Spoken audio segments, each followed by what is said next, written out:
Ano na? Binatukan ka? Abay, hindi yata ako kilala ng taong yan ah. Mapuntahan nga. Hoy, binatukan mo daw anak ko. Ano? Ha? Oo. Paano? Gusto niyo paglaruan yung Armalite ko? Ha? May Armalite ka?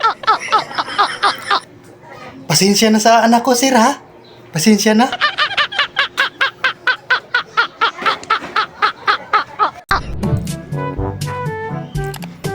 Pre, pahiram muna ng pera, pre. Malapit ng pasukan. Pang-enroll ng, anak ko sa eskwela. Walang problema, pre. Ay, ikaw pa. Bait mo talaga, pre. Maaasahan ka talaga panahon sa kagipitan. Huwag kang mag-alala, pre. Babayaran niya ng misis ko.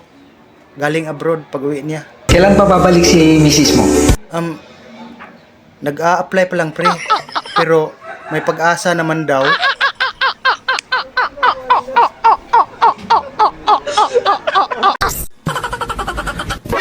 Wag na wag mong lulukuhin ang mga OFW. Bakit? Hinding-hindi takot masaktan ang mga yan. Paano masabi? Nagtanong ka pang kalbo ka. Pinas nga, iniwan, ikaw pa? Hayop ka talaga!